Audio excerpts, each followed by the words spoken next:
Okay, testing. Can you hear me? Fantastically clear as the morning sky.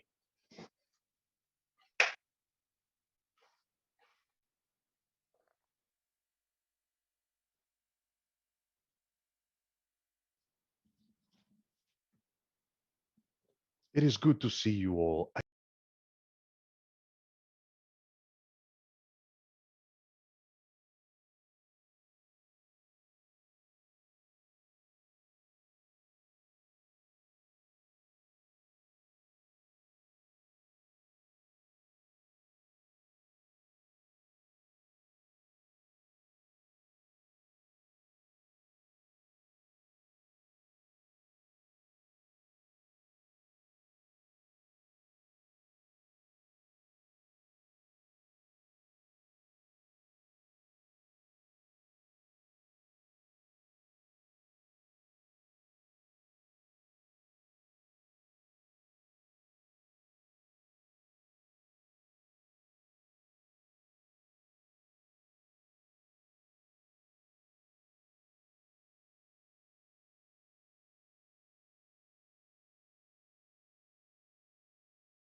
We're on. I don't We're trust my on. Wi-Fi. Can you hear me? We are on. You are on. All right, Juan, go ahead Loud and and clear, take my man.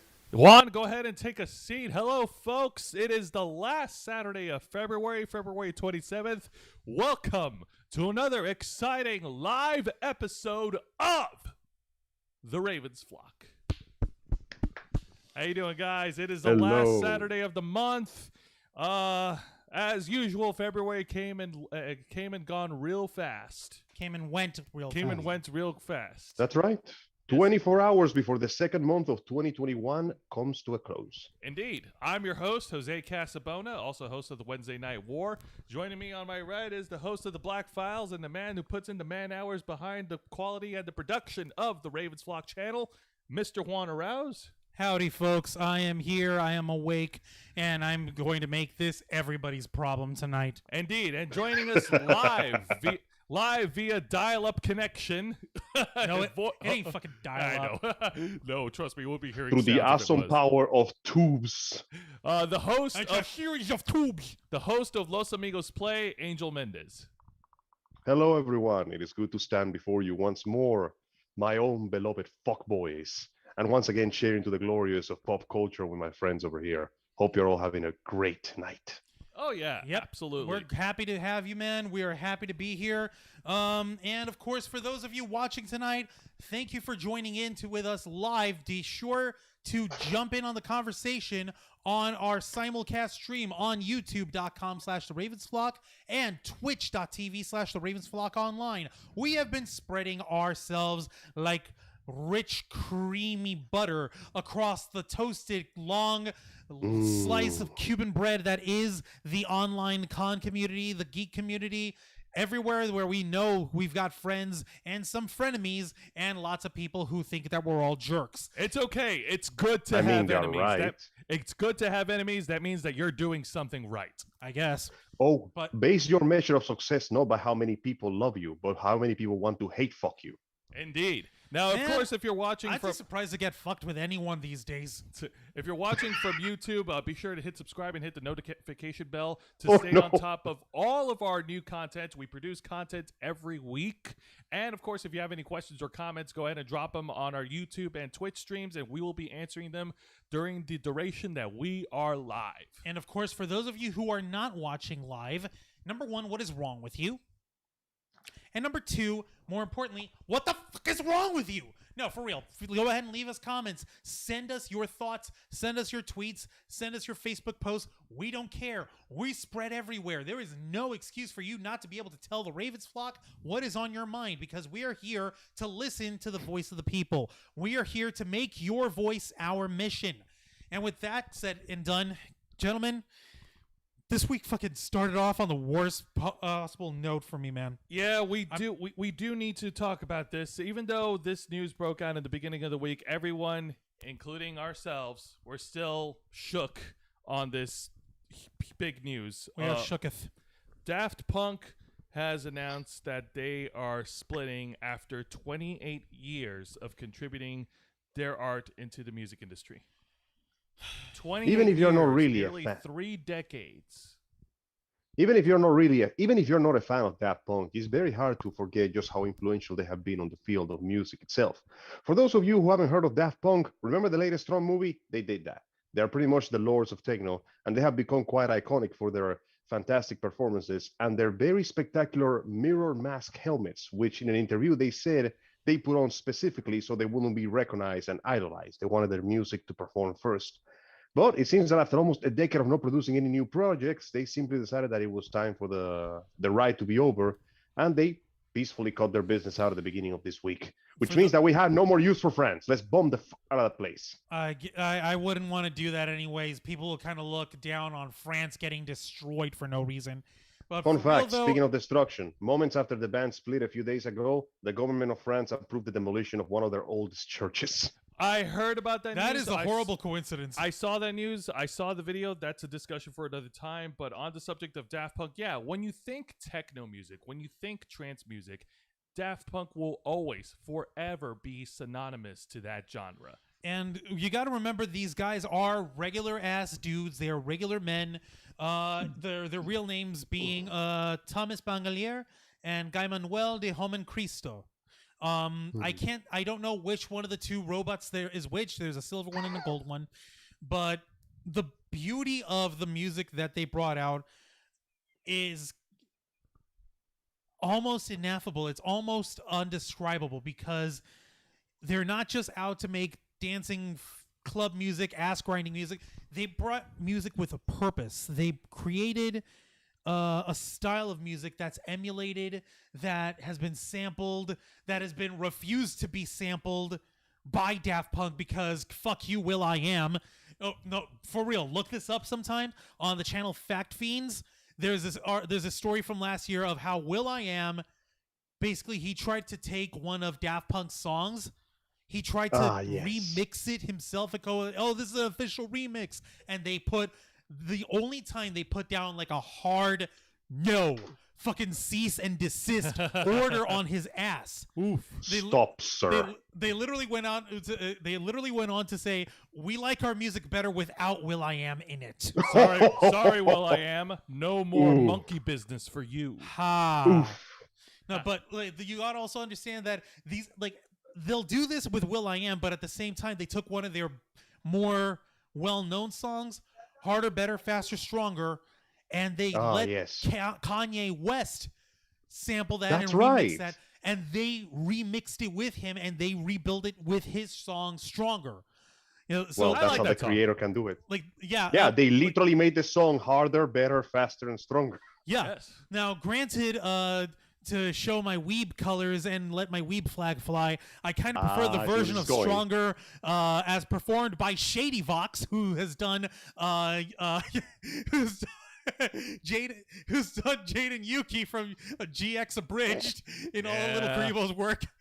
But like, no, Hey, for man, real, if you, it works. you, It you got to does. remember that Shady Vox, he's got some serious skills. So I'm like, I like the fact that Daft Punk slapped down this guy, but they'll go ahead and let Kanye West do their song, and it ends up transmuting and sounding better with Shady Vox. Hey, man, if it works. That's By the just way, an fun little fact that. Sorry, go ahead. No, you go ahead before I continue. The Daft Punk musicians are actually known for a cameo that they made in an anime movie called Interstellar 5555, the story of the secret star system. By the way, every S in that sentence is replaced with the number 5. The Apparently, thing is the main. Sorry, go that ahead. beautiful, that I was actually going to bring that up. That beautiful, gorgeous anime was put out by Toei Animation. It was what, 2003, 2002? I would something guess like that? 2003. Hang on. But Why go- guess when we can learn? Why guess when we can find out? Interstellar. Yeah, sure, go ahead. Yeah. Yeah. It was. The It's main point of actu- the story coincides with the track of their Discovery album, specifically. Yeah, exactly. 2003. I knew I had it right the first time. They made that Mhm. as one long, beautiful AMV of their entire album of Discovery. It was made for that. So, of course, they're going to be cameoed in there as Daft Punk in the, like, Grammy Awards or whatever. And, Oh, like, it gets the better. gold one was a salty mofo. He like when the aliens in the story are receiving like the golden award or whatever.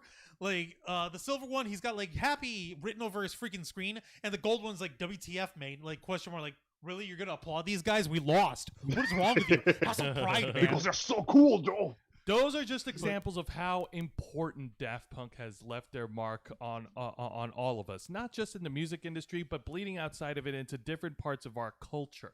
But as far as individuals, as far as we're concerned, like, you know what? I want us to go around, you, me, and Angel, to take turns. And Angel first. Yeah, Angel, you first.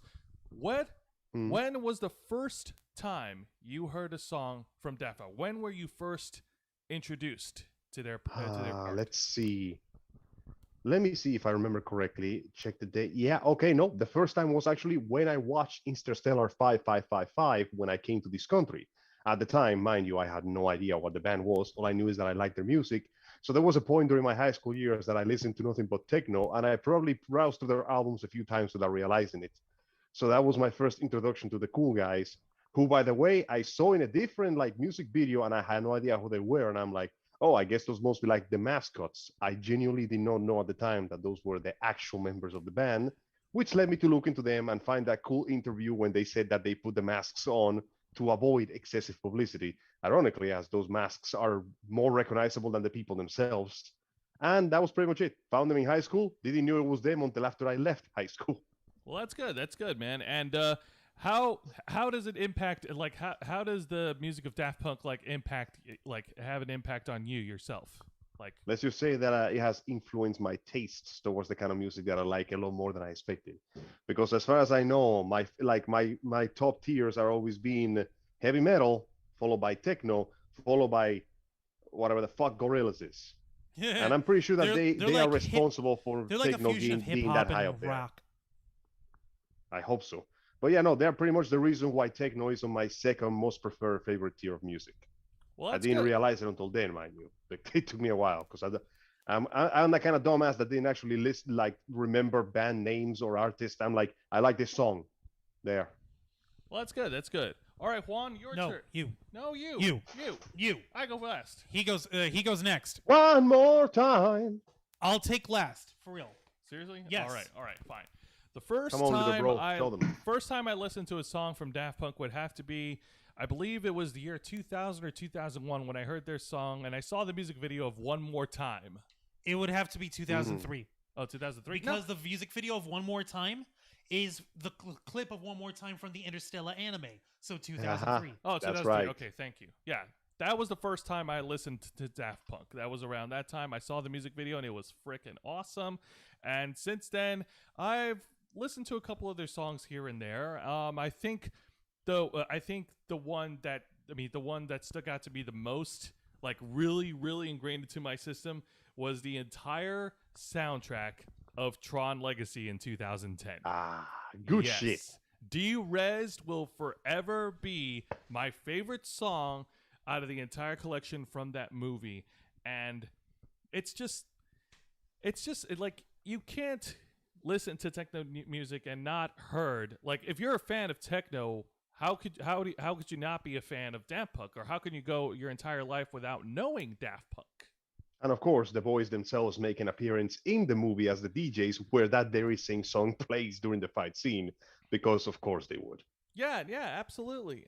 It's freaking awesome, and it's personally my favorite. That's one of the reasons why I like Tron Legacy, and yeah, I don't have any other words. These guys are friggin' cool. But you know what?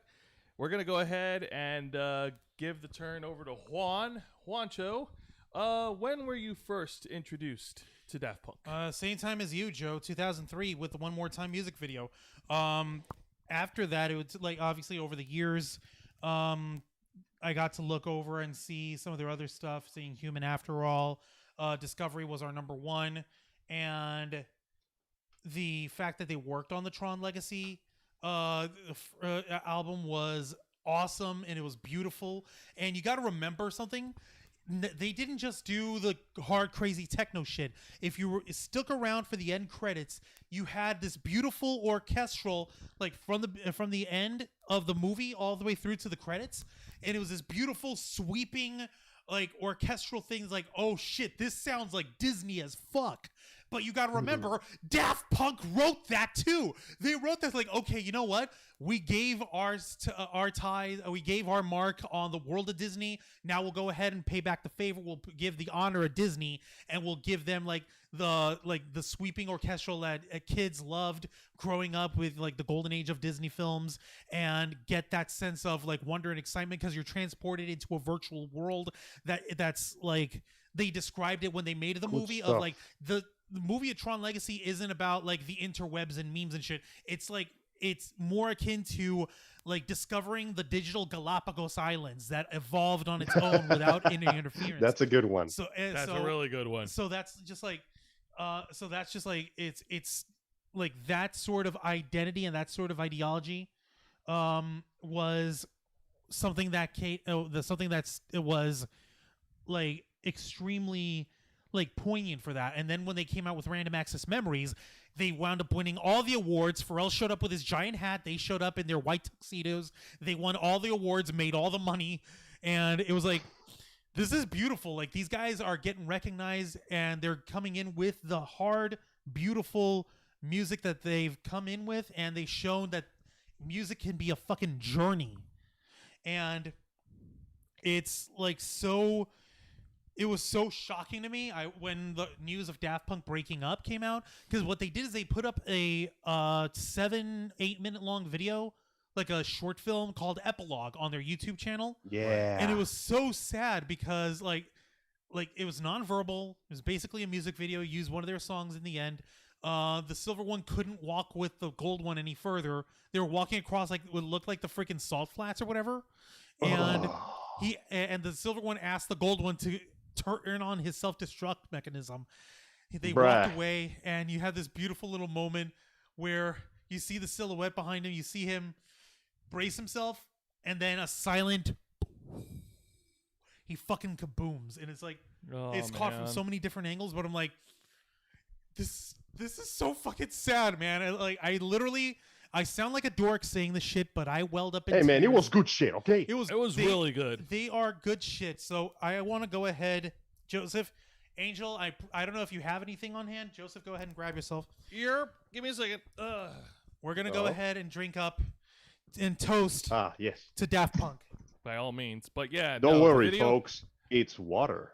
The epilogue video that they did couldn't have been done better. Like, it was awesome. It was a great way to send them off. Yeah. Sometimes the best way you can do is go out with some measure of dignity. I mean, I would rather that they ended like this and left behind a solid legacy, that drag it all further and further and have their art degrade as their creativity stagnates. Or even worse, have themselves be destroyed by something that would plague other artists, like freaking drug use or money problems. Yeah, or these guys definitely. It's far better that they left on their notes on a high note like this.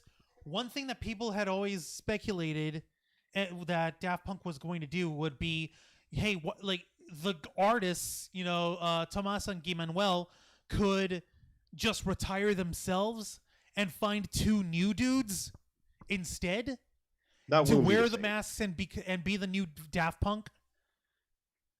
And just have like the legacy of Daft Punk be let the legend down. come back to life. Exactly. 50 years ago, somebody goes, Daft has come too. But hey, you know what? I'd like to offer a toast. A toast to Daft Punk for nearly 3 decades of incredible music and art. 3 decades of being part of every piece of history and every piece of our culture. And they are a band that we are certainly never, ever gonna forget. Gentlemen, folks on the internet, one more time for Daft Punk. One more time. For Daft Punk. Oh, ooh. Okay, I gotta slow down with this thing. It might be I had a dream about you. In this dream, I'm dancing right beside you, and it looked like everyone was having fun. The kind of feeling let him I've sing waited this. Let him so sing it. It's all right. long. Don't stop. Come a little closer as we jam. The rhythm gets stronger. There's nothing wrong with just a little fun. We were dancing all night long. The time is right to put my arms around you. The feeling right, you wrap our arms around too. But suddenly, I feel the shining sun. Before I knew it, the dream was all gone. Oh, I don't know what to do about this dream and you. I wish this dream comes true.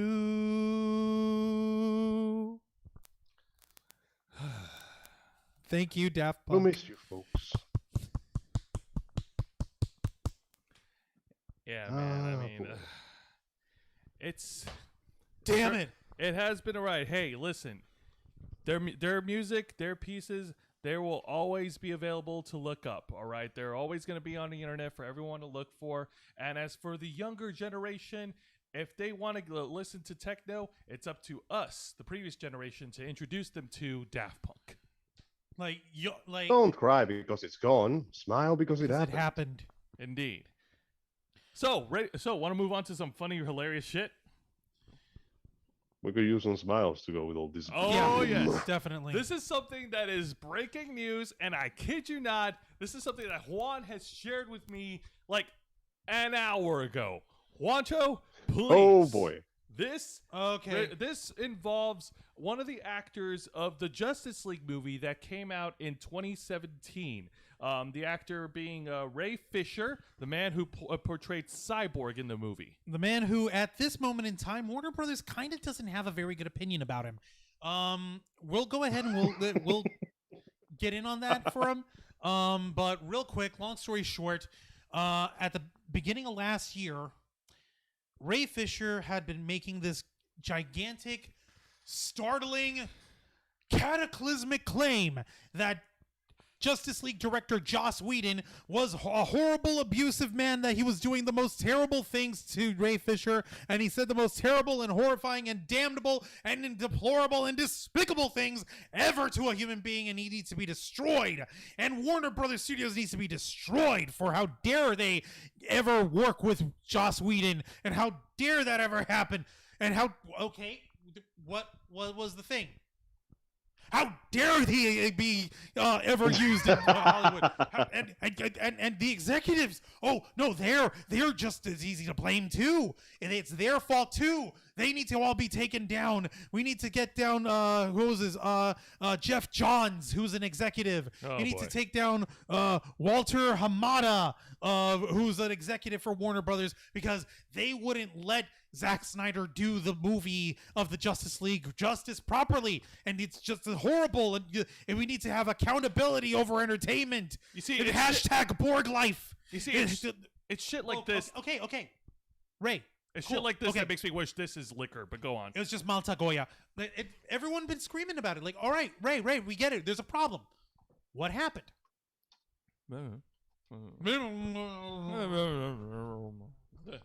Nothing but mumbling. Mumbling and keeping to himself like a punk ass crab. So what wound up happening was actually no, I needed to move it the other way. Here we go. This way. There we go. What wound up happening is that Warner Brothers had an internal investigation on the claims and the horrible things that Ray Fisher wouldn't actually say in public of what was going on. And they came out a couple months ago saying like, okay, Warner Brothers Studios has made an investigation and that we've dealt with the issue and disciplinary action has been dealt with. The matter is now closed. Blech. How dare they not do anything about this guy? Like, Ray Fisher would not shut up about I'm sorry. nothing. I'm sorry. bro. I hate to interrupt you, but every time Juan tries to imitate somebody angry, he slowly turns more and more into Alex Jones. I can't fucking deal I'm with it. turning the freaking cyborg gay. No, I'm kidding. Cyborg, baby, what is your malfunction? Okay, you got to remember Now. one of the earlier things that came out in his gigantic crusade was,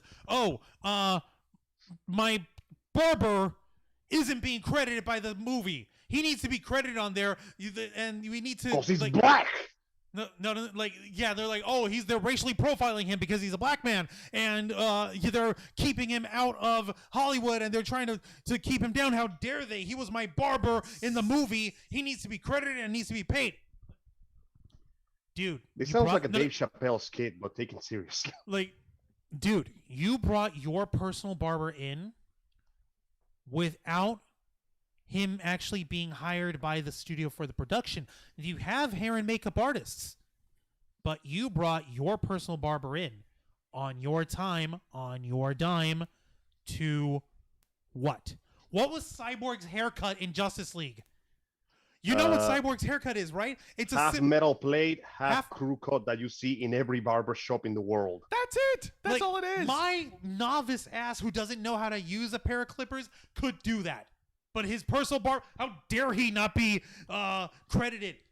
When people looked at that originally and said like, dude, that's not something to be worried about. That's not something That's to when be he worried about. changed his story to. That's when he changed his story to. Oh no, Joss Whedon was abusive and he was horrible. Like, okay, Where is the proof? no, not the proof. I don't even care about proof. What happened? He wouldn't even say what happened. When he was asked what happened, he would say like, well, he was abusive to the women in the Buffy and Angel TV series. Then they all said it out. You listen to them. See, that proves it.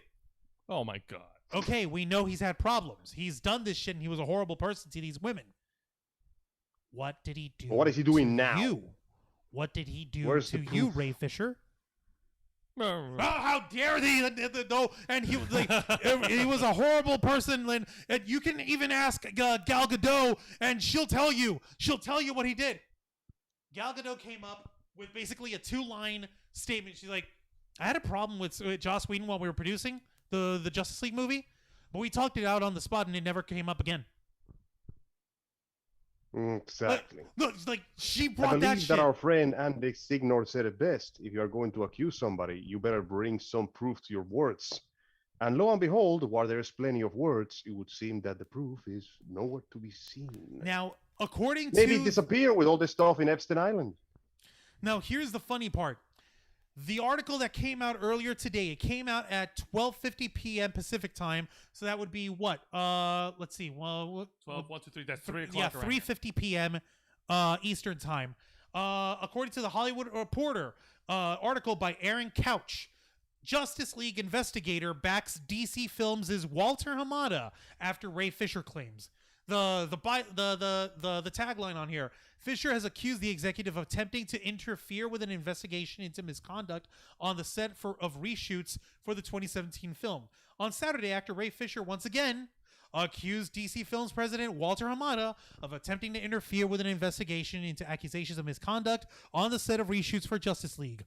Warner Media responded with a statement backing Hamada and also released a separate statement from a retired federal judge who oversaw the investigations into the Justice League reshoots. Let's see here. What the, he freaking Ray Fisher tweeted this. He said, "Do y'all remember that time Walter Hamada at Warner Brothers Pictures tried to destroy a black man's credibility and publicly delegitimize a very serious investigation with lies to the press? But hey, Black Superman." Oh yeah, Fisher by the way, tweeted Saturday Black afternoon. Superman. No, like Yeah. that's something we could talk about at another time here. Fisher tweeted Saturday afternoon referencing the news Friday that author and essayist Ta-Nehisi Coates would write a Superman movie for Warner Brothers, and that the film will introduce a black version of the Man of Steel. Several hours after Fisher's tweet, Warner Media shared a statement from a retired federal judge who oversaw one of the 3 investigations into misconduct on the set of Justice League. This is the first time an investigator has spoken publicly on the matter. "I am disappointed by the continued public statements made suggesting that Walter Hamada in any way interfered with the Justice League investigation. He did not." This was said by the investigator and former federal judge Catherine B. Forrest. "I interviewed him extensively on more than one occasion and specifically interviewed him concerning his very limited interaction with Mr. Fisher. I found Mr. Hamada credible and forthcoming. I concluded that he did nothing that impeded or interfered with the investigation. To the contrary, the information that he provided was useful and advanced the investigation." All right, I'm going to leave it at that for the article itself. So if anyone wants to look it up, it's on the Hollywood Reporter. But basically, this motherfucker, Yay Fisher, yeah, Jody's Corner, I'm taking this for you, and I'm helping you run with this ball because I don't know what you're up to right now. It's like Pacific time over there. If you haven't done something with it by now, I know you will. But for real, this motherfucker, this guy Ray Fisher, he will not shut the fuck up over nothing. He's done, like, he's not saying what the situation is. The investigators, that this lady is, the federal judge, like, she's got no obligation to actually say what the stuff is, but this is all, at this point, lands on Ray Fisher's lap. Like, okay, you want us to believe you. You want us to believe in hashtag Borg life. Motherfucker, you won't, like, you put up a piss and moan attack about your barber on set of Justice League. You made a fit over having to say Cyborg's catchphrase, "Booyah"? What's wrong with saying the fucking catchphrase movie? of the character who is known for his catchphrase? And you have the nerve to try to hijack hashtag Borg life as if, like, oh, everyone who supports Ray Fisher, you're part of Borg life. Like, motherfucker, you didn't even want to be Borg life. You bring shame to the character of Cyborg. You are a disgrace. You know the disgusting animated film, the Justice League Dark Apocalypse War? The basically animated version of, like, the end of the DCEU that people had cobbled together out of notes from what Zack Snyder wanted to do, where everyone was either destroyed or sexually abused or killed viciously on screen, or destroyed or killed or vivisected or brainwashed or killed in this animated film. Or any combination of the above. By the way, spoilers for anyone who hasn't watched this horrible mess of an animated film. Yeah. Cyborg was torn to pieces, stapled to a wall in Darkseid's castle, or like his domain or whatever, and he's used to run the planet Apocalypse. Yeah, he's like basically turned into the planet's like virtual computer. He was vivisected and kept alive in that movie, and he uses, like, when they try to fight back and kill Apocalypse and end it all, he uses that connection to blow up the planet. Wow. That disgusting mess of a portrayal of Cyborg is more honorable than Ray Fisher. Yeah. Well, yeah, because at least this one was a hero that went down fighting. Even though he couldn't move, even though he was basically enslaved by a psychotic alien warlord, even though he made himself his big last words in true try-hard edgelord freaking fashion wasn't "booyah" like we would expect. Ugh. It was "last word, bitches." All right. And he blows himself up. So the moral of this whole experience is this. Look, not everybody is a saint in the entertainment industry. But of course not. Joss Whedon is an asshole, and he has problems. And yeah, no, you don't want to do it. But if you're going to call somebody out in public, if you're going to call someone out, you better be ready to be confronted by questions about what exactly happened. And answer the damn question. Just answer. Just say, hey, this is what he did. XYZ, ABC, QED. this is why I wasn't feeling threatened or felt mistreated by him. Yeah, because Just from say us, from the eyes of the observer, the fact that he has not answered any of these questions, the fact that he's avoiding it means that he's afraid of having his he's afraid of having his narrative Of getting laughed back out again. Yeah, getting laughed back out of it. Like we Exactly. we dunked on him when he was saying that, oh, they're not gonna respect my barber. Yeah, Still no. can't get over that bullshit. So you can only imagine just how it was with what he's actually accusing the guy of or saying that he did. But you know what? That's then. I don't want to talk about any more of that piece of shit Ray Fisher. He is certainly an asshole, a skid mark in the entertainment industry. However, there is one superhero that we can talk about, a superhero that remains a saint to this day. Folks, I'm talking about your friendly neighborhood Spider-Man. Ah, Fucking yeah. Spider-Man. You mean the Spiderling, like the crime-fighting spider No, boys? it's Spooder Moon. Spider-Man, man. Not in those little onesies. He ain't. It's not a onesie. Come on, we've talked about Come on, folks. this. Come yeah. If you haven't figured out by now, yes, earlier this week, on Instagram of all places, course. we had Tom Holland, Zendaya, and Jacob Batalon, the actors who play Peter Parker, MJ, and Peter's best friend Ned.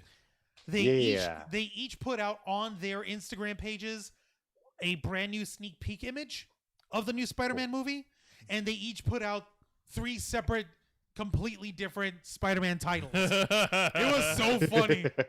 It was so dumb, and it was so funny. I was like, wait, are they messing with us? I think my Oh, favorite they are. one was They're like messing with us, man. was the one that was put out. It says Spider-Man 3 Phone Home. Okay, no. Look, hold on. Yeah, I'm gonna go ahead and look them up now because I've Yeah, got go these ahead and guys. look them up. But another one I found, like somebody else made it, and it was from another movie, and it's called Spider-Man 3 Homeward Bound. Okay, so My personal favorite Zendaya, was the one I found on the internet that says Spider-Man 3, no homo. no home, like no home O, like Yeah. HOME and then O at the end. Yep. Wow. Go All on. right, so Zendaya, she put up the title Spider-Man Home Slice. Jacob Batalon, he put up the title Spider-Man Home Wrecker. And Tom Holland put up the title, which is Spider-Man Phone Home. Yeah. But immediately one day after, like Tom Holland's freaking thing, he put up a video coming out of the director's office, and it's like, director John Watts, who did Spider-Man Homecoming and Far From Home, and he's basically like, okay guys, so yeah, they gave us a false title again. Oh yeah, well that's fine. Well, we know that you're gonna spill everything, Tom. So yeah, like Yeah, he's. like, but what? Come on, what did I spill? Like, name one thing that I actually spoiled. Zendaya, Deadpan's like, you spoiled the last movie title, so yeah, it's totally your fault. And they pass by a whiteboard with all these different names scrawled on it, and in the center, they reveal the real title coming out this Christmas: Spider-Man: No Way Home. I like that one. So Honestly, I like it's a pretty good one. I like that one, and now this is the part where once again where we have to bring up all the speculations of what's going to happen in the third Spider-Man movie, because there has been a lot. Well, So the fact, we have multiverse- confirmation of the fact that the previous actors, Garfield and what was the name of the first one? Jesus, Andrew I forget Garfield the- and Tobey Maguire. Tobey Maguire are both going to show up. How exactly? I don't know, but my bet is on this is going to be the live-action version of the Spider-Verse movie, which I guarantee you is going to somehow connect to Doctor Strange and the multiverse movie. Oh yeah, That's true. That's Oh, my yeah, theory. Doctor That's Strange will that's my definitely be in this one. hypothesis. I'm throwing that there. That is true. Like it's pretty much almost confirmed. With everybody going on their minds on the Disney Plus series WandaVision, and with the Doctor Strange and the Multiverse of Madness coming up after There's the title. Spider-Man: No Way Home. News articles have also resurfaced over the past couple of months of previous actors from the old Spider-Man movies coming in for the third one. Alfred Molina, who played Dr. Octopus in Spider-Man 2, he was rumored to come back in his character. And also Jamie Foxx, who played Electro in The Amazing Spider-Man 2, He's is back rumored too. to come back. Genuinely was not expecting him. I'm pleasantly surprised. Like, so we're getting these villains. He's gonna here. come back as Django, actually. Oh, Oh, no! God. If he comes back as Django, oh no! Where the He's just white gonna Spider women at? Oh God, that'd be so wild. That would be And terrible. then, like, folks would be going nuts. Like, okay, why don't we go ahead and put Emma Stone in the Spider-Gwen onesie suit? Go ahead and have her in there since she was Gwen Stacy in the Amazing Spider-Man movies. Like, oh yeah, she'll be looking fine in the one-piece suit. Oh yeah, sure, let's go ahead and do that. I mean, to her know. credit, she did play her role pretty well in the past 2 movies. Yep, and Yeah, she capped it it's off a in a snap. fetish. Wait, what's up, Angel? It's a fetish. Yeah, no, that's true. And she capped off her performance in the Spider-Man movies in a snap. Ha! Ah! She got Bruh. snapped before everyone did. All of you This is die what happens when now. you put your neck out for someone when you shouldn't, when you really shouldn't. And Gwen Make the Stacy pain really did that. stop. Ha! Ha! Ha! I know. That I'm being horrible. said- We're going to hell. That being said, as far as Electro's inclusion goes, I didn't have a problem with how the character looked in the Amazing Spider-Man 2 movie. His look was pretty cool. His powers are pretty cool.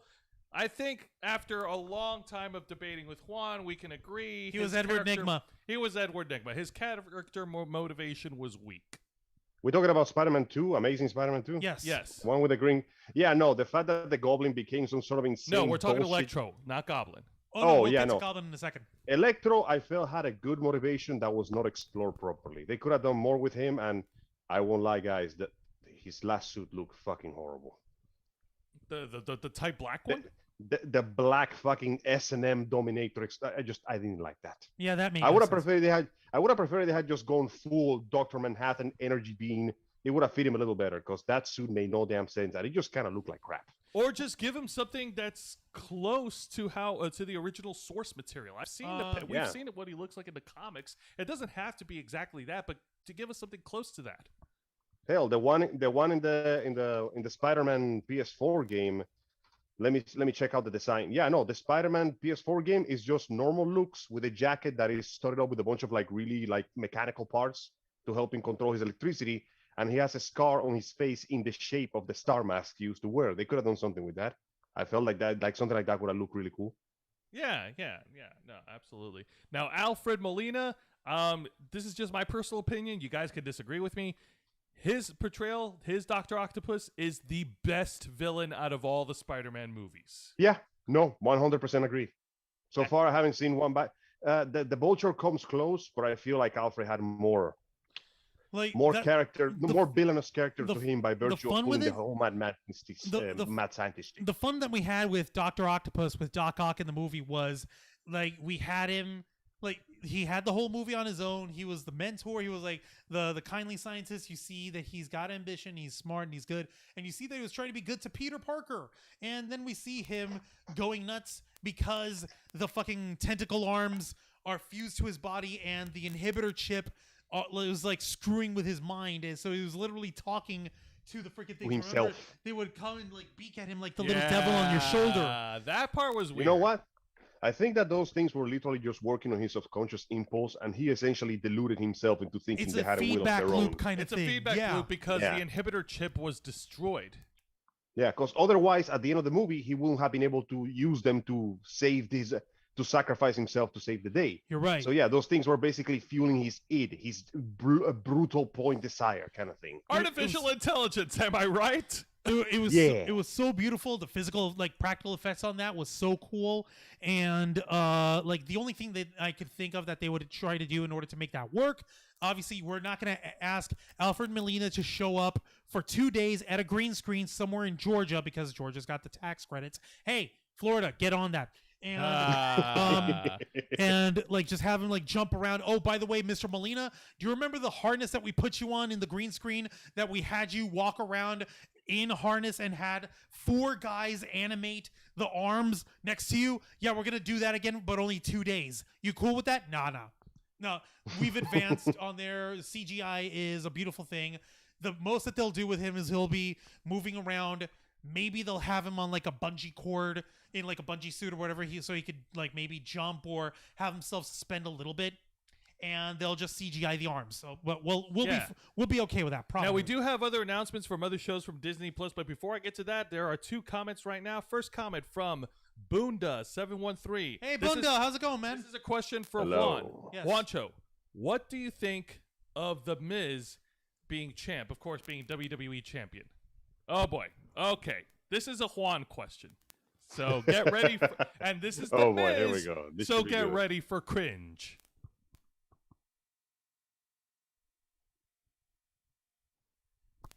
I'll narrate what Juan's thinking. Oh, gee golly, man. You know, it's great to have a WWE champion like the...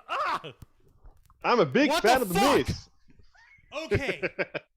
I would make these fucking jokes about The Miz when they had him running as a face, as a baby face.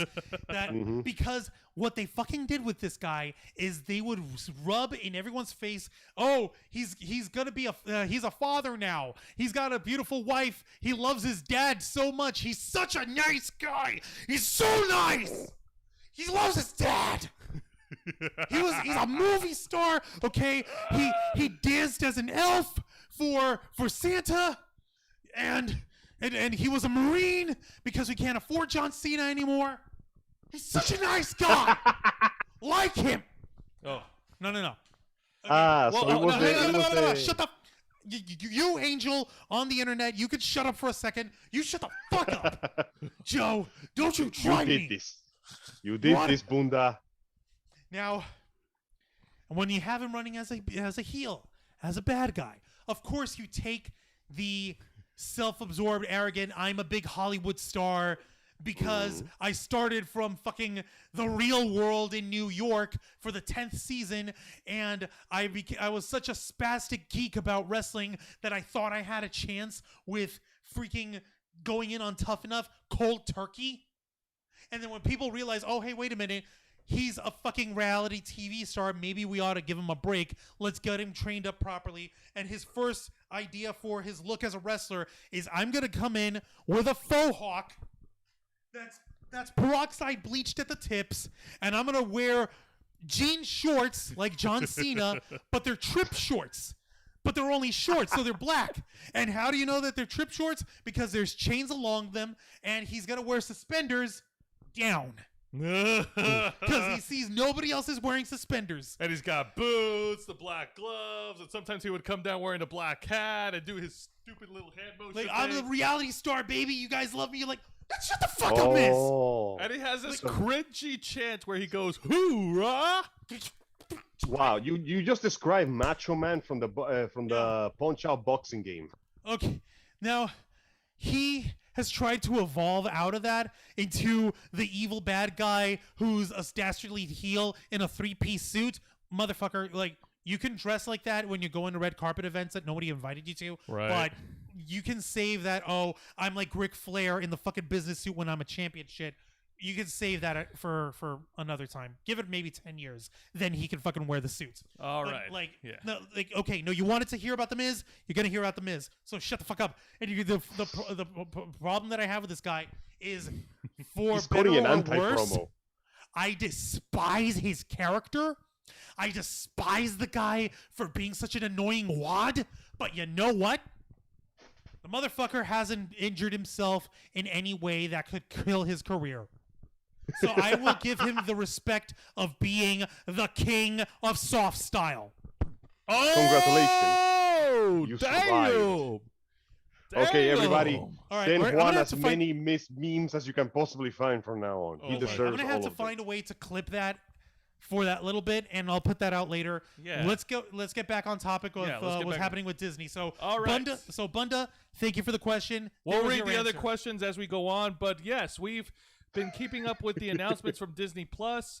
First of all, obviously, you know, we have to talk about WandaVision because everyone's talking about WandaVision. Actually, I have. not really. Oh, we don't? Sorry, folks. We're not going to be talking about WandaVision, and there's actually a little rule that we've got on there. The Oh, reason that's right. why, The spoiler rule. The reason why is simple. WandaVision is a gigantic 9-episode miniseries, and they're running it the way you would run an OVA anime miniseries. You notice that, Angel? Each An one of the- OVA, good point. Each one of the episodes has their own little self-contained plot, but there is a longer arc. You got a massive expo dump close to the end, and then we have the big shocking finale coming up next week on the 9th episode of this limited series event. Okay, Now, but we so, can't. so we're gonna hold off. We're gonna hold off on discussing this shit until the entire thing is over and until we can We'll get wait a until full it's over. perspective. But we More can talk important- about the official release date for Marvel's Loki. Oh, that's right. That is coming out soon. Honestly, that one kind of dropped off the face of the earth for a while. I was kind of wondering if they had shelved that until the Corona thing had passed out. Everyone's favorite dastardly evil god of mischief. Is it time for me to be space British again? Well, he was already British. He's already British. Who Yeah, was, but you know, mythical space British okay, from Asgard. you just reminded me of this this picture of Tom Hiddleston, Benedict Cumberbatch, and Tom Holland, all three of them like just taking a photo next to each other, like, and you see their upper lip very, very thin. Not a Stiff. single upper lip in the entire photo. Very British. Oh God, that Very is cool. British. Very The stylish guys, anti-Brits. but no upper lips. The official release date for Marvel's Loki will be on June 11th of 2021 on Disney Plus. Hmm. So right at the height of the summer season. Yep. So that's gonna be fun. That's gonna be the summer blockbuster event of the season. No, it's not. I know a lot Oh, of yeah. I know a It's lot gonna of be fun. I know a lot of crazy fans of Loki are going to be sweating. Oh, this is gonna be Are you great. kidding me? That being said, though, expect some shenanigans because as we need to remember, the Loki that is gonna happen in the series is the one that escaped during the events of Endgame. So this is still full 100% asshole Loki. So we're gonna get to see some character development and progression of personality and even changes. Yes. Oh no, you're changing a thing on my Loki. How dare you? Yeah, we've problem. seen the video trailer that came out a long time ago, where he is transported to another planet and he's getting involved in all these other things. Obviously, it's another reality because that's what the Marvel Cinematic Universe is now expanding on. Alternate. We have realities. now introduced that. Yeah, I mean, we introduced that with Doctor Strange. Now we're bleeding it off with a little more with this here. Yep, and now we got like the version of the quantum realm where we have different timelines and different alternate realities created with that. So this is a mishmash of all that. On the YouTube chat, Taylor M is first said Doc Ock was the best Spider-Man 2 agreed. Yes. So, yes. So we were discussing Spider-Man 2 earlier. And he also says, let's see here. I heard Tom Hiddleston in one episode, and we follow his female character. So we're gonna get Femme Loki apparently. That's Oh, just nice. That's just a rumor, though. I'm not sure. To be fair, though, I'm gonna have to do look you in that. think that they will miss the chance to bring something like that here? Like, Maybe, but again, let's- take it with a grain of salt, Angel. yeah, No, we'll no, have- no, no. I will not need salt for this one because that taps into the most amazing power in the world, the power of horny. Never underestimate what that terrifying. Listen, there were actually 7 stones of power. The stone of horny is the one that Thanos did not want to touch because he knew that if he had it in his possession, he would be too distracted by his turgid purple boner to actually achieve anything. But now, that's the only stone left. You know, All I'm saying is, the moment they bring out hot female Loki, they're going to essentially double their fan base. So you know for a fact that there is a very big chance they're going to do it. And don't lie to me. You want to see it. no. like, well, yeah, of course. it's- You know, like, who knows where, like, what actress they might get for it? Who knows? Like, I'm pretty sure she's gonna be like dastardly and she's gonna be attractive, obviously, because it's Loki. But I will have to say this: if we're tapping into the element of horny, from one horny guy to another, Angel, go to horny jail. No, Bunk, bunk. please do not send me to Brazil again. I will send you to I just Brazil. got out, Like, that's where they listen, made that man. guava soda that killed Stan Lee with gamma radiation poisoning. That's right. That is Oh, God. That is phase 1 MCU right there. Poor Ooh, Stan. nice, fucking- good callback. Poor Stan. He fucking just. You notice that in the first movies of the Marvel movies, in the beginning, he basically ends up the victim of many misfortunes or inside jokes. Then in the middle of the movies, he takes a more neutral approach. And then in the last movies, he begins to become a more important character to the point that we see him as an astronaut just hanging out with the Watchers near the end. Yeah, that no, was awesome. I know. I feel that. It like Looks like he was having his own character development He- while we were he- watching those films. he was the man to deliver the message from Steve Rogers to Tony Stark at the end of the Civil War. He was the man who, in his final on-screen appearance, preached like "Make love, not war." Nuff said. And he even showed up as himself in the fucking Captain Marvel movie rehearsing his line in Mallrats, where he made his cameo there. Like, That's right. Yeah. I mean, Like, Yeah. and he's just yeah. himself. That's just like, Hey. like say what you want about Captain Marvel, just like that. Like, hello, nice young Like good lady. move. Hello, nice old man. Smile, smile. Move on. Right. They got something going on there. But of course, Marvel isn't the only thing that's cooking up some new projects for Disney Plus. Juancho, Yosh. I know you're excited about this one. Okay, excited is a bit much. I'm curious, but not. I wouldn't say I'm excited, not because I don't care, but it's more like. Okay, so they announced that the spinoff to Star Wars: The Clone Wars animated series, The Bad Batch, is going to be releasing its new series. What's the date for that? Because I didn't pay attention. I will look it up right now, my friend. I did not know about this. Oh yeah, I'll tell you about the story on it. Okay, you pull up the thing. Come on. Don't worry, don't worry. Don't worry. You're I putting me on the know spot. what I'm doing here. Then do it faster. Here we go. The This is how we research, folks, live on air. A cappella, all these days. Here we go. Star Wars: The Bad Batch. Yes. Its release date. The first episode will be in May 4th. May the 4th. May the 4th. Oh ha ha. Okay. All right. Corny time is over, but seriously though, okay, That joke hurts like a kidney stone that I never passed. considering how many you've passed, that's quite an achievement.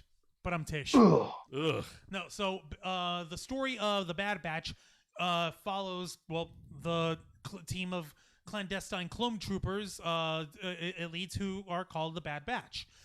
Basically, they are super renegade clone troopers. They don't take no trash from nobody. And this tale takes place right at the beginning of Order 66. These guys ain't too happy about the orders. These guys are on the run, and they are not to be fucked with the new empire. Damn. So this is going to be very interesting. It's going to be fun. It's going to be wild. The only reason why I don't sound more enthused, even though it's Star Wars and I love Star Wars forever, I haven't had the chance to actually like ingratiate myself because they made an appearance in the Clone Wars animated series. I just never saw those episodes yet. It was actually fairly good. If I recall, it was the one that had that one clone trooper that was born deformed, but he was still basically doing his duty like a real bro. I won't lie, I am somewhat interested in this because it plays like a Star Wars version of the Expendables. Yeah, Like, that's we got exactly this- what I was gonna say. Do you know why? We- Because you've We got the skills. We were meant to die, but we ain't dead, so we gotta keep living. Actually, the reason why it comes off of the Expendables is because one of the guys is actually got long hair and he wears a red Oh. bandana, making himself look like motherfucking John Rambo. There literally. you go. Oh my John god. Ram clone. I don't know, whatever. The expendable Star. Okay, now John I got it. John Rambo Fett. There we go. Now I'm just picturing Dolph Lundgren dressed as an oversized, tall stormtrooper. No, we're not that lucky. I mean, it could happen. You know, we left him in the cloning batch for a little too long. He got a little too big and buff, and we gotta do something with him now. Right. Well, you Gotta know toss what? this motother out there and see what happens. Well, you know what? I'm still gonna go ahead and check that out when it comes out. That's true. Like, yeah. I'm not like I said. I'm not like unimpressed or uninterested. I don't have the same connection with the rest of the fans who have actually got to see it yet. So I can't put myself where I'm not gonna phony up my emotions or whatever the fuck. No, that's fine. That's fine. One more thing I do want to talk about, and I actually brought this up last Real night. I was invited as a guest for another YouTube channel called Geeks 5 Ever. They have their weekly streaming shows every Friday night. There are Texan brethren. They're basically the Texan version of us. Yes, and one of the So they're things we 10 did. times bigger, wear hats, and they piss bullets and shit gunpowder. Yeah, one of Kinda. the things that Y'all. they did. Yeah, one of the things that they talked about, and something we got into an actual like deep discussion is the news of Blade returning to the MCU, but Oh, the this. Blade series is not going to be rated R, or the Blade movie, either movie or series, but it's not going to be rated R. It's going to be PG-13. Bruh. Okay. Now, hang on, before you brah, my brah, Brrr, ah. let us explain. Okay. Now here's what's up. I was actually watching the Blade movies earlier this week, and I'm realizing the gory vampire bloodiness isn't an issue with these guys when it comes to like TV production or movie production at Marvel or even at Disney. If you take a if you look at the language is what's the actual problem. I'm breaking down here real quick. Yeah. It's actually just how many fuck bombs get dropped in the movie. Ah. That's really the main problem if you think about it. You can get away with how many folks get fucking murked in an Iron Man movie or in Captain America. These guys get slaughtered. Thor explodes people with lightning. Like, what do you call it? No, he doesn't. We don't actually see him explode anybody with lightning. Thor Ragnarok, when he's going down the bridge, you got Immigrant Song playing. Those are not people. Those are generic evil monster guys that die because they break into like dirt or mud or whatever. There's still folks and people. And if we want to talk about like something visually disturbing, all you have to point at is Doctor Strange in his acid trip where he has fingers growing off of his fingers, off of his fingers, off of his fingers. If that stuff doesn't give you the freaking heebie-jeebies, I don't know what does. You can have a badass vampire hunter with blood, with action, with terrible shit happening, and it can still be PG-13. Mm-hmm. It's really just language, and if we're going to be seeing any open lady boobs out. Okay, so which we really don't have. The R rating you're telling me doesn't really have to do with violence as much as it has to do with tits and swears. Pretty much. If we don't have too much of one, we can. You know what? I can live with that because A, Blade is pretty goddamn hilarious with his one-liners. So B, there's enough slang terms for vampires out there to fill the whole world. Mm-hmm. And C, as long as I get my gore and my smoking sexy style combos, I can deal with it. Exactly. Just because you can't use the F-bomb, that doesn't mean you can't. That won't stop you from being creative with your line. I want my fucking gore.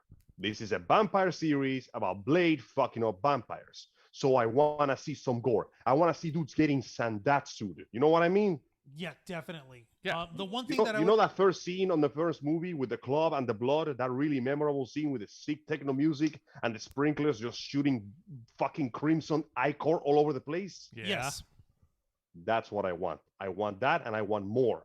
I want violence. Extreme levels of violence. Now, we're Fine, probably... don't swear. Fine, don't show nudity. But I want to see motherfuckers in pieces. And I want to see those pieces flying beautifully to the air while Ave Maria plays in slow motion. Probably not going to be pieces, not for long, because you got to remember, the vampires do turn to ash, remember? Yeah. Fine. But you know what? On the right side, we're going to get some really cool looking effects from vampires burning into ash. That's going to look fantastic. That's going to look really cool. What they ought to do, and this is just one geek's opinion, one nerd's opinion, if you want to do this right, or if you want to do this at least visually fun, visually entertaining, who's the one man that you think would do a damn good job with Blade? Visually? Whomst? Motherfucker, the guy who did it in the second movie, Guillermo del Toro. Have him come in as like a production consultant. Like, okay, so here's what you're going to need to do, vato. Entonces, cuando le vamos cortando aquí el cuello, you want to actually see the garrote wire go in for a second. Okay? So the garrote wire, you want to make that look good. How you're going to do that is you're going to have the neck part extra thick. We're going to use actual garrote wire, and we're going to fill that up with fake blood over here. So, Masahala, Ali, okay, you're going to go ahead and you're going to cut the garrote wire. Just garrote wire the neck. Going to make a little fake blood, and then you yell cut. And then you're going to be okay. We're going to take that part out, and you're going to scream. Okay, you vampire, you scream.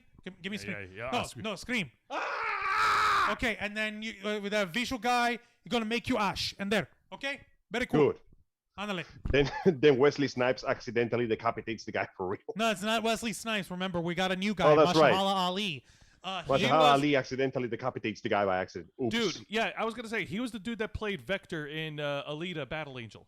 That's right. I honestly look forward to seeing because I really like Vector's performance. The man can really put down the subtle, threatening tone and look on his voice. Also, I feel he can do it right. Since Jose's been on a Netflix kick, he recently rewatched Luke Cage, and he plays Cottonmouth in there, the Harlem crime lord there. Yeah. So in the you notice original how comics, Cottonmouth has this subtlety to him. Yeah, in the original comics, Cottonmouth is part of the Serpent Society in Marvel, but in this one, they reworked it like a Harlem crime syndicate being the Serpent Society, and it ends with one dude in a mech suit. You know what? Fighting Luke Cage. Yeah. That being said, though, I gotta give props particular to the spectacular work of Luke Cage because let's be honest, while Iron Fist sadly never reached the heights Luke Cage did, I felt like Luke Cage was pretty good at balancing the acting with, it hit the formula just right, specifically with Cottonmouth's character and how well he worked the part of cold, meticulous, mechanical ball. Like the man wanted to turn that shit into a business, and I feel like it works, especially when you hear like how well the dialogue flows into it. What's Joe, I showed you that clip. no? Yeah, the one clip actually. Blackity black, Harlem Oh my black. God, No, Angel. no worse. No, Whale, dude. blackity black, basketball God black. damn it, Angel. Angel, shut up for a second. Juan. Come on, it was good. Like the one episode where I sort of walked in on you watching, it was after Luke Cage had burnt down this guy's business and cashed to the ground, and so he had like an emergency meeting with his guys. Like, okay, and with like his account, like, okay, what do I have? You got $250,000 in the bank. That's your legitimate money. You have your nightclub. You have this stuff. You have this. Everything else, Luke Cage destroyed it all. Yep. Are you kidding me? Like, and one of his guys, he actually came up like, I was reading this book about how in the early days with like how they built the railroads over here, like they actually, the government in New York actually enforced gentrification, and they actually did that in order to keep like their gangs away from the neighborhoods that they took over. And he's like, oh, so you're reading a book now? Really? Tell me more. What's your conclusion on this? Like, why don't we like go ahead and let Luke Cage go? Leave him alone. He'll leave us alone. Simple What enough. does he do? What does Like- Cottonmouth do? Pops him right there. Just shoots him dead. One shot. Pops square in the middle like, motherfucker, you crazy? No, I'm Yes. not going to let him go. This guy burnt my money. But he did that so fucking cold. Yeah. So fucking No. serpent-like and sinister. It was beautiful. So yeah, having him come down with the mohawk of Blade, the vampire hunter, having him come down with the fucking like head tattoos like Wesley Snipes had. Hell, fucking yeah, I'm down with that. Let's Hell do yeah. that. Let's do I'm that. down with it. But let's go ahead and move on to another portion. I know it's Angel's favorite portion. We're going to move on to the news of the video game world, my friend.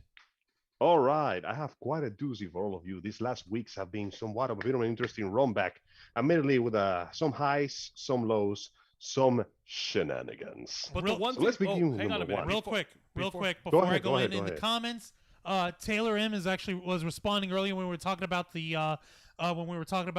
Bad Batch show. Arnold Schwarzenegger, clone trooper in the Bad Batch. That would be cool. And then when we were discussing Blade, he was saying, "Hell yeah, the club scene was awesome." So yeah, no, you're right. That would be fucking hysterical. That would And be yeah, cool. the club Now- scene is memorable. Yeah, now I know we have a lot of video game stuff to cover, but first, Angel, out of everything else, we need to address the elephant in the room. Oh, The elephant from Final Fantasy VII. oh boy. All Here right, we we go. have to talk about that first. We are gotta. doing some shit here. Okay, so let's begin with the big one. Yes, the PlayStation Showcase happened about a week ago, and it was quite frankly a massive disappointment. Not many of the games that they show were looking any interesting or any fun or anything at all, really. I was mildly interested in the one called Sifu, which appears to be a kung fu ass whooping simulator, and it looked kind of cool. And then came to the end, reminding us that Square Enix will stop at nothing to squeeze your nostalgia like they're grabbing your nuts in a vice. Final Fantasy VII Remake is getting an updated re-release on the PlayStation 5 with, fancy new graphic settings, beautiful new camera work, a photo mode, and for those of you who want to spend a little extra dough, you get the Yuffie episode. That's right. We get to see what the little ninja and her friends OC Do Not Steal #1s and #2 were doing while Cloud was running around fucking shit up in Midgard. Yay! Whoa. My Yay! second favorite character for Final Fantasy VII. My first one is Vincent, and the second one is Yuffie, but go on. Yay! Most likely we'll see Mr. Vincent in Chapter 2 whenever the hell that shows up. But in the meantime, not satisfied with giving us that little bit of gift, Square Enix is now releasing what appears to be 2 games for the iOS mobile. The first one appears to be essentially Crisis Soldiers, I think that was the name, but No, essentially Final Fantasy VII, the first soldier. the first soldier, which basically has you play as a member of Shinra doing multiplayer missions. And I gotta say, for a game on the phone, that thing looks kind of gorgeous. I mean, I'm no graphics whore, but I am genuinely amazed about how good it looks. And on top of that, they're also releasing a remake of the actual game itself, the original story. with an imitation of the chibi models, looking obviously way better, that lets you play the original game on the phone with much more stylized graphics and presumably some improvements in the gameplay itself. So for those of you who are not particularly happy with the way that the remake is taking the story, you can play that instead. It looks pretty good. I might actually give it a shot myself, to be honest with you. Well, that's good. That's good, man. True. If it's available on Android, then I might be interested on that. But Yeah. never trust a trailer. Now, I haven't gotten quite confirmation of this, but I do believe that the Yuffie episode will also be available on PS4. And if you get the game for PS5, you get it free as an upgrade, which is a very nice thing to do. But I also find it sadly cruel, the fact that now you are gonna be made to pay for a character that was optional and free. But that's the modern gaming industry for you. You gotta hurt it.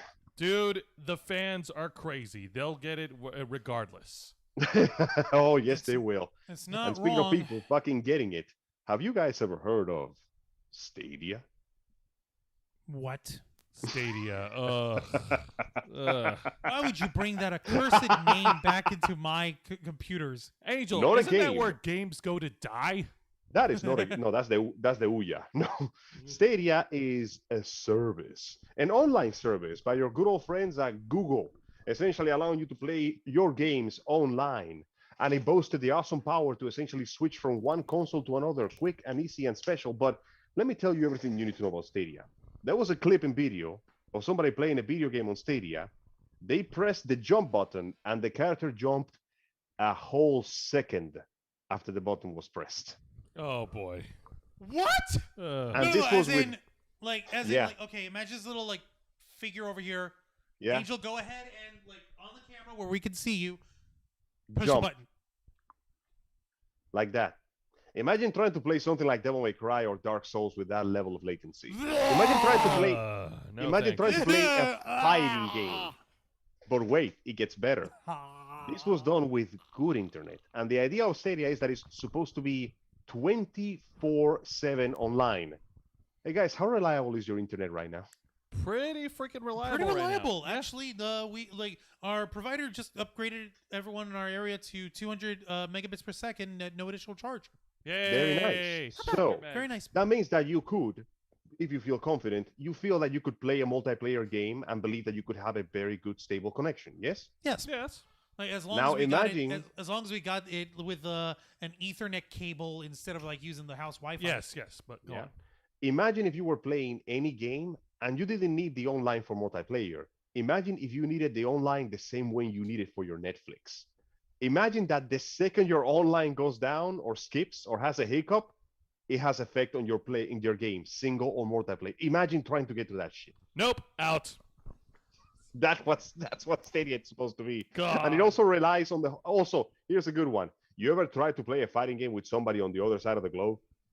Yes. Yes. Yeah. We did that with Los Amigos Play when we were playing Smash Brothers Ultimate and someone was actually playing against us. And you know That's what? true. There was no lag or latency or anything going on there at all. Nope. Yes. And Because this is this on a person was- Switch. A Nintendo Switch. hang on, it has less computing power than a cell phone. Let Angel continue. Go on. Now here's the thing: the person we were playing again was in the United States, most likely. But imagine, even in today, with today's consoles, even online, if a fighting game doesn't have some good netcode, like the recent Guilty Gear, which has fantastic netcode for what I've been Yeah. told, trying to play against somebody who is in another country is, for lack of a better term, pain, suffering, even torment, if you will, agony for those who are so inclined. So imagine this applying to every single game you play. Imagine every game you play working like a Netflix subscription, that the moment you have a single problem in your internet, the whole thing shits the bed. Now Wow. imagine trying to do that in a video game, which not only requires good signal for the image, but also for the inputs that you're doing. There's way more work into like playing a video game than it is into streaming a single show. And the second something craps out, the whole thing falls apart. Man, Can you yeah. imagine that shit? Yeah. No. Well, that was Stadia. Yeah. Well, it turns out you're not the only one who said no, because Google himself has decided to shut down the internal stage game development division. So the whole fucking thing is gone. It's gone. It's Rest in over. peace, Goodbye. Stadia. See ya. Fuck off. Yes. Thank goodness. Oh, Yep. finally some Now good that- news.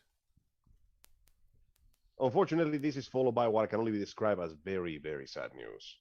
On top of the lackluster presentation from the PlayStation thing, it has come to light that the California studios of Sony have essentially shuffled off their first-party studio in Japan, and they're not going to be using it to develop games in the foreseeable future with priority. The priority of game development is switching over to the Western studio, which means that Sony, in what can only be described as big brain galaxy 4D chess moves, is essentially taking off the spotlight from the Japanese companies that made them big in the first place, and we're going full-on AAA Western industry standard. So I hope you motherfuckers are ready for the same third-person, over-the-shoulder camera game for the next 20 fucking years. No. Oh no. Oh yeah, that's gonna happen. No, So please that make sure to support your indie. Make sure to support the Japanese industry and your indie devs, because the AAA industry doesn't give a single licking fuck about you. Don't forget. You're not wrong. Real quick, Taylor on the YouTube chat is asking, whatever happened to the Amazon video game console? He also said, I wish Sega would make a console and hit Sony and Microsoft. Why did I say Tony? I meant to say You know Sony. what? Honestly, I too would enjoy the idea of Sega making their own thing. After all these years, they've been working with Nintendo very closely, so I don't know if they have what it takes to pull off the risk of doing something like that. And the Amazon console, I actually forgot that existed until you mentioned it. That should tell you something. I remember the Ouya more than I remember the Amazon console, and that's because the Ouya was such an incredible fuck up. What But a yeah, no, friggin' sadly, mess. things are not looking too good for Sony right now, which means that myself getting this beautiful gaming PC may have, in fact, been the best idea I had. By the way, good news one, I tested out Revengeance, runs like butter. I managed to chop up a dude into 300 pieces, and then it began to lag a little bit. Oh, Jesus Christ. That's actually pretty It's good. great. But Angel, I actually wanted to, on the subject of I'll talk with you about the Revengeance bit after Take your the time. show. Don't worry about it. now. Sorry, folks. Yeah, Inside that's fine. secrets. On the subject of video games, Angel, I'm glad you actually brought up Nintendo. Clever segue. How about the Haha. announcements for the new Pokemon games that are coming out soon? That's right. To the pleasant surprise of many people, it appears that Nintendo is pulling ahead, if not in console power, in content. The fans of Nintendo are getting some good shit for this year in general, beginning with the announcement of some new characters for Smash Brothers, Pyra and Pyra, who have been met with divisive opinions because they have enormous bazongas and their game was somewhat divisive. Whatever. Point is, they're getting Xenoblade content. We are getting some more information on Monster Hunter Rise, which is looking fantastic. And as of recently, Nintendo decided to drop a little preview of the new Pokemon games. We are getting not just one, but two games. The first one is a remake of the ever popular Diamond and Pearl, now called, I cannot say Pearl for shit. How am I saying this? Pearl. You're saying it right. Pearl. Pog. Anyways, Pearl. this one is called Pokemon Brilliant Diamond and Pokemon Shining Pearl. Most likely because if they say Shining Diamond, someone's going to get sued. Okay, fair enough. Why? I don't know. Maybe JoJo. somebody is. I don't know. A little too Go close on, to go on. JoJo, which was called Crazy Diamond. Anyway, point in case is the game has done the same thing that the Zelda remake a few years last year did. Breath They of the are Wild? taking the models. Yeah, no, the other one, the one with the chibi models. Essentially, that they one. are taking the models that you see in the 3D game, 3DS games, where they look like chibis on 2D, and then they become fully formed when they battle, and they are doing that in 3D. And because Nintendo is Nintendo, the fans have thrown enormous, glorious shit fits about it, which I honestly don't get. Okay, fine, it's not graphically very impressive, but I don't see why they are complaining about it so much. More importantly, though, this particular game is being made by a third party, and believe it or not, that's what's actually giving me hope, because the main party of Nintendo tends to, for some reason, cut corners when they make the main games, while the third parties, they tend to make them a lot better. I don't know how that works. But point in case, So Shining Pearl and Brilliant Diamond are doing a style that is basically everything looks chibi in 3D until you actually get into a battle or see a cutscene, and then the characters look like they're normal. It's essentially a modernization of the old games. I'm kind of looking forward to it. And that's But- good. That's good. that's not bad. Okay. So it's gonna be an outside studio working on the Diamond and Pearl remake here. What about the Pokemon Masters game? If I'm looking at that correctly, this is a mobile one, isn't it? Pokemon Masters for mobile, I have not heard of that one actually. Okay. Oh, Masters EX. Yes, Masters EX. That one has been around for some time actually. It has been released since the 29th of January. And Where the it fuck have I essentially been? On Hey, it's hiatus. been a while. To be fair though, this kind of works a bit like, I'm guessing the way Go was supposed to work with a bit more interactivity in the characters. It's just essentially, it's just a Pokemon game on the phone. That's pretty much it. Okay. Can't All say right. much beyond that point. Yeah, That being said, though, I was only bringing that one up sorry. because one of the folks that the Ravens Flocks follows on Twitter just so happens to be voice actress Christina Valenzuela, Christina V, and she does the Oh, voice of Miss Marnie V. in Pokemon Masters. So Yes. Well, I'm looking forward to seeing her there as well. Another Pokemon Yes. game that I know is coming out is Pokemon Legends Arceus, which is supposed to be an open Yeah. world RPG that's coming to the Switch. oh yeah, okay. Angel, Oh, give us yeah, a little we more got the big details one on with that, this one. please. So this one has been jokingly referred to as Pokemon Breath of the Wild, and not without any extension, seen as they imitate the exact same opening shot in the game that they do. And no, it looks like, first off, we're going full ninja on this motherfucker. The main characters seem to be dressed in a more Eastern style, and they have ninja scarves. They somewhat resemble, what's the name of the frog Pokemon that looks like a ninja? Greninja. Yeah, they Greninja. kind of dress Greninja. like one. Yeah, it has 8 burps. So there the you have an gameplay has answer. shown that they have revealed quite a bit of information on that one. For starters, the big open fields for you to explore are back, and though the combat is still turn-based, it happens right there on the field, so there is no transition. You find the Pokemon, you fight the Pokemon. Also, we see that the players can now sneak around the grass and throw Pokeballs from a distance to essentially, you can do CQC on them. Also, it has been revealed that if you don't carry any Pokemon with you, the Pokemon will fight you, and you will have to fight them. So Really? that's Oh right, my my God. boy. You're gonna be down there throwing hands. I'm gonna be throwing hands with a Pidgey. Oh my Get out god, here, little bird. bro! I would I'm all- Oh my love. god, I'm a horrible person. What have I done? I broke his beak. Bro, Bitch, you talking big about me? T-pose your way through the world of Pokemon.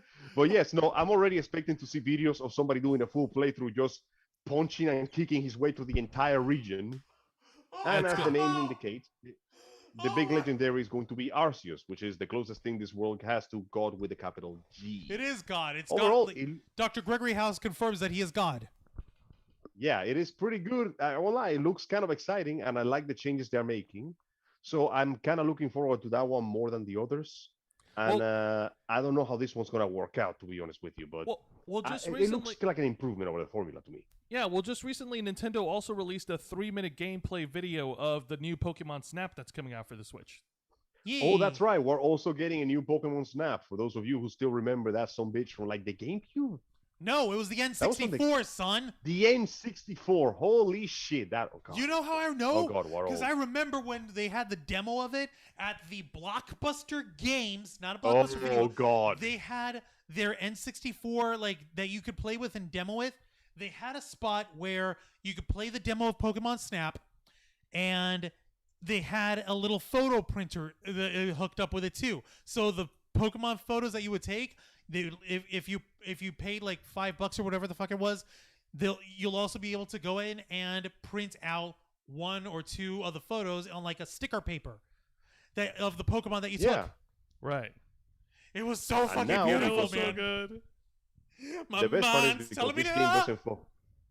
Put Last your night, wallet. I had a dream about you. Oh boy, Now, Ron's feeling very emotional tonight, folks. the good thing about Pokemon Snap is because you don't have to worry much about battling or cutscenes for that Over. matter, since the entire thing is about you seeing the environment around you and catching the perfect moment. They can put their time on the graphics and fidelity. And I gotta say, that trailer, I have never seen Pokemon look that good before. They look perfectly shiny. Why they say if this game is as good as they say it is, it might just be as good as the height of Pokemon, which is that new grounds animation. They're not quite there Wow. yet, but they'll get there eventually. But in case though, Someday. so far, for those who are fans of the franchise of Pokemon, congratulations! You are getting served the full course meal. You got your entire pile there for you to enjoy and distract yourself with.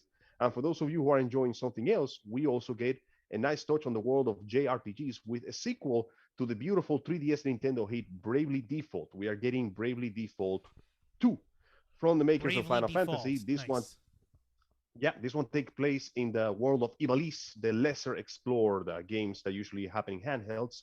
Don't know about the plot, haven't looked into it, but I understand that the game has the similar mechanics of the characters get the job classes from Final Fantasy, you know, Dark Knight, Paladin, Monk, Dancer, etc., etc., and they can switch between them every turn. As a result, your party is composed of 4 characters who never change, but their classes and abilities change throughout the battle.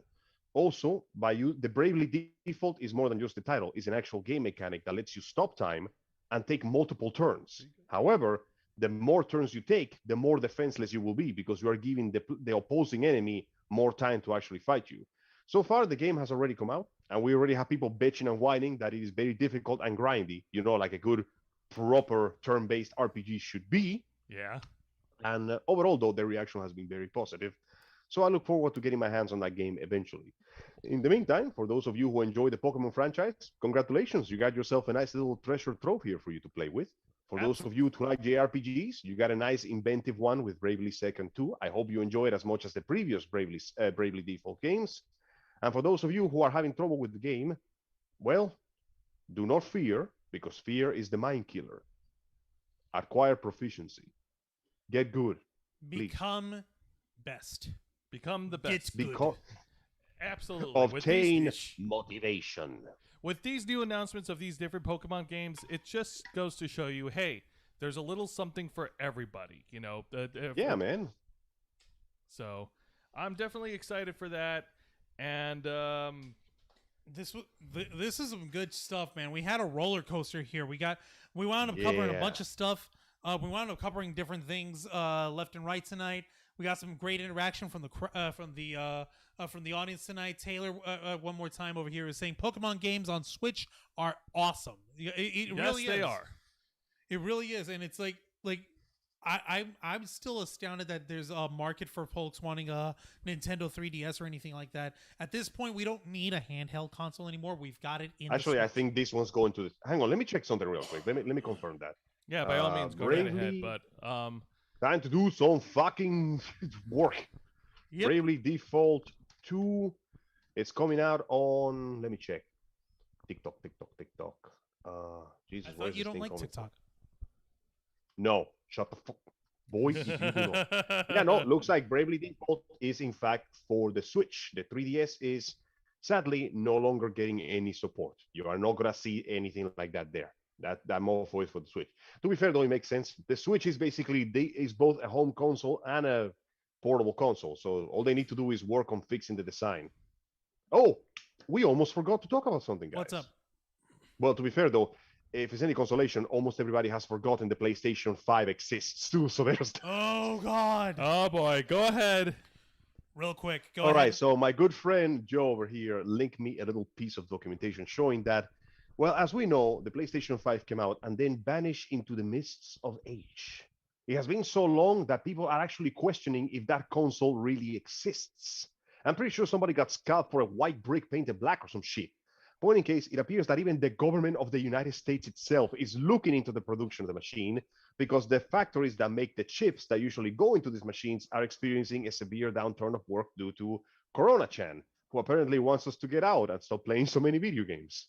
No, Corona-chan. Leave us alone. I met you once. I don't like you. Get away from me, you crazy woman. Yeah, pretty much. Bro, let me in. I'm a fairy. Don't you believe in fairies? Yeah, no, this news broke out 2 days ago on February 25th. The Biden administration to review supply chains causing PS5, Xbox graphic card shortages. This is from IGN over here. It's actually part of a much bigger executive order that he put down. He's basically saying, okay, I want a 100-day review and survey on finding out what the fuck happened with the production of computer chips in this country. Why are we having a computer chip shortage of all things? Well, you see, sir, we need manpower to make the things because the automated system needs help. And unfortunately, about half of the dudes got sick with like Wu flu and dude, we're kind of. Why are you still saying that? It's been a year. We don't need to fucking call it Wu-Fu. We could call it the damn virus now. To be fair, though, it's been a year and she's still fucking here. But I digress. I find it somewhat amazing. You know what? I know that we're going to war with Syria again. God damn it. But if I can get my PS5 out of this, I think. Can you just imagine some angry, pissed off congressman in the office of the White House essentially going, what do you mean they're asking for the stimulus? Fuck that. Where's my PS5? Just a bunch of angry people in suits screaming, where are our goddamn PS5s? That ain't happening. Now, to be fair, we're still going to get delayed on this one because those chips will go to medical machinery and industrial equipment first. You know, got to keep the society running first. Yeah, of course. And then we'll most likely see where the hell those consoles went because I swear to God, they have genuinely disappeared. I haven't seen them even in display cases in Walmart. And I have been to a lot of Walmarts looking for the damn thing just to see if it was there, and it's genuinely nowhere to be found. And of course, if you find it online, prepare to be basically scalped by your fucking internal organs. But overall, though, God. the biggest news of a PlayStation 5 is the fact that we have confirmation that everybody's looking for it. The government is looking for it. The fucking pirates in the grind are looking for it. PlayStation 5 has become the One Piece of game consoles. Jesus Christ, it's like a glorified giant scavenger a wild goose chase. It's Just literally like One almost Piece, like and it's taking nearly as long as One Piece to fucking finish. it's almost like Ready Player One, except you're actually looking for the gaming console instead of looking for the golden key in the game. Right? It's a spin-off. It's called Please Insert Your Coin. Please insert coin. Thank you.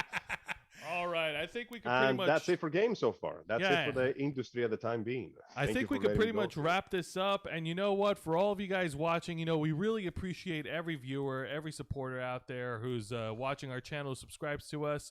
And it's really nice to sit down and talk about this. Yes, we started off, and yes, we did get a little sad about Daft Punk. But then we broke the ice, we got funny, and then we brought up some good news that everyone can agree with, albeit also some hilariously bad news, which we laugh at because you need to laugh at it.